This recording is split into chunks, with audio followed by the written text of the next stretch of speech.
I'm Dan Whelan, Deputy Editor of Place Northwest, and joining me today are Nick Gerard, Growth and Prosperity Programme Director at Blackpool Council, and Emma Ratcliffe, Head of Business Development for the Northwest at Morgan Sindall Construction. Okay, perfect. Nick, £2 billion regeneration programme, that's a big figure for Blackpool. Give me an overview of what's going on. Yeah, well, this programme has been underway for quite a while now, but it received a particular boost in 2017 when the Growth and Prosperity team was established.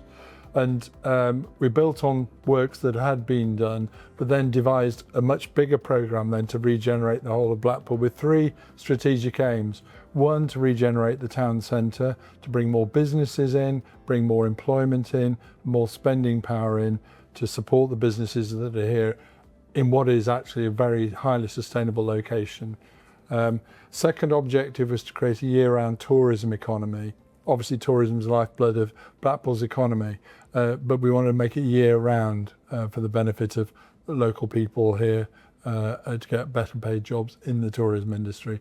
And the third was to diversify the economy by creating jobs in the growth sectors of the economy, higher paid, better value jobs, so that people realise, and local people particularly realise, that their ambitions can actually be met here and they do not have to move out of the town to get really good jobs and employment prospects.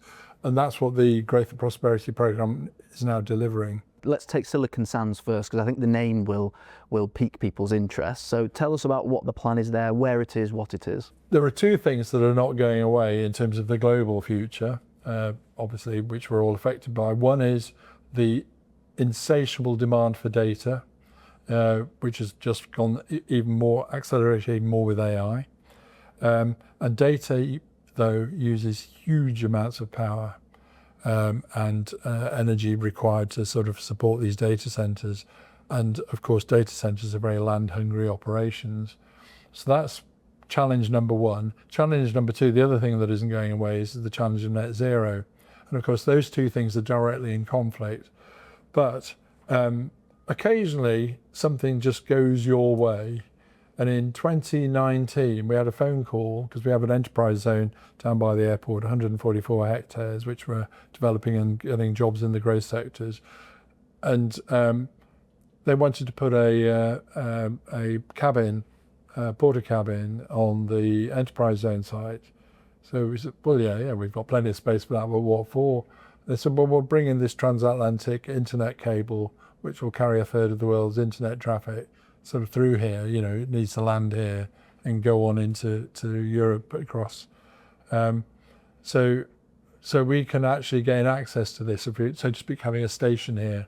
And it said, yeah. So we thought, right, we'll have some of that. And we've actually got through that, one of the fastest into speed. It's 0.6 milliseconds to New York, which is faster than most of the rest of the country. So that happened. We've then got the big wind farms that are being proposed, Morgan and Morecambe, and there's another one being proposed in the RSC that's working through. Huge part of the government's drive for, you know, net zero energy supply. We've also got the opportunity for having a solar farm on the south side of the airport, which we own.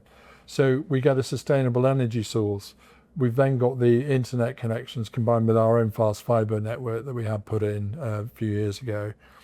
And then the new style technology for data centres is that these things can be smaller and liquid cooled as opposed to air cooled. Now, liquid cooled uses half the energy. So not only will we aim to have sustainable energy, but we'll be using half the energy, but they still produce an enormous amount of waste heat. So from the liquid-cooled data centres, we'll then be using the waste heat for a district heating network to obviously provide us a sustainable, using the energy twice effectively. Now that is ambitious. Silicon Sands stage one, which we're in the midst of now, and which we're promoting, looking for investors at MIPIM, is actually, we've got the lands which we're securing at the enterprise zone. Is to get what we call a tech demonstrator done. We've already got this in one of our buildings down the road with a very small scale thing.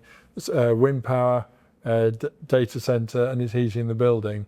This is to do it on a much bigger scale, but with a view to then realising the ambition that I've talked about. Emma, tell me a bit more about Multiversity. It's going to be happening just right behind us. which is fantastic, and it really is quite a special project in terms of what it's trying to achieve. Tell me a bit more. As Nick said, it's going to be bringing Blackpool and Fylde College and a higher education offer to Blackpool. So the courses are backed by Lancaster University. It's a £65 million project.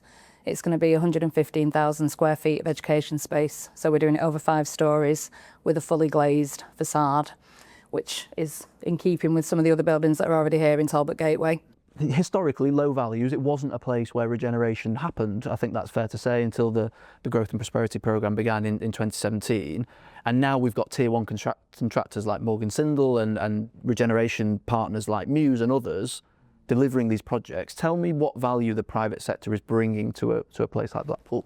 I think involving the private sector and the financial stability that brings and the covenant that a tier 1 contractor brings is really important. You know, we don't just bring building works, we do sustainability, a massive amount of social value.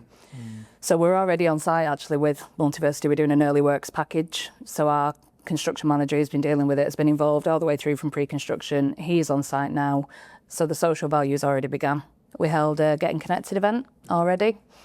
So traditionally they've been called Meet the Buyer events, where you bring supply chain and local companies might get opportunities, but we do it a little bit more than that. So the reason it's called Getting Connected, it's not just supply chain, it's SMEs, local people. So anybody that's interested in getting involved in working on a construction site in the local area can come along. So we take our supply chain with us sometimes. We've employed a company called Amion, who are local, Blackpool based. They're doing the early works with us, and they've already started engaging with local people and bringing people on board to work for them.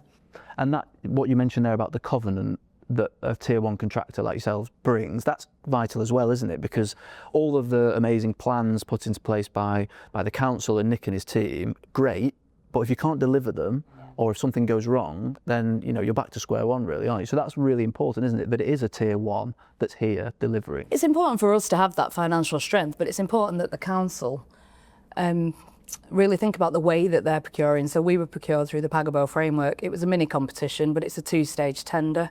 So we've been able to get involved from REBA 3. Okay, that's important, isn't it? Yeah, so the earlier you can bring a contractor on board, the better. So our ideas can be incorporated, real up-to-date cost information can be input, and you use a contractor like Morgan Sindall or other tier 1 contractors to bring their expertise to the table. What's the point of bringing the expertise of all the rest of the design team and then waiting until you're ready to go before you bring a contractor on board? The other scheme that I want to talk about is Blackpool Central, which is probably a little bit more familiar in terms of what people from Blackpool are used to than data centres. So tell us a bit about that. Blackpool Central, well, it all started with Dr. Beeching in 1964 when Blackpool Central Station, Blackpool used to have 3 railway stations, and the vast numbers of people arriving by train, which is why they had them. And it was the busiest station in Europe at one stage, but then it got closed in 64. And the site on which the station has been a car park, a surface car park, and some other uses. And for years, Blackpool have been trying to bring forward proposals to do something ambitious on there. In the early 2000s, there was a government had an initiative that got nowhere for a regional casino, but that didn't happen.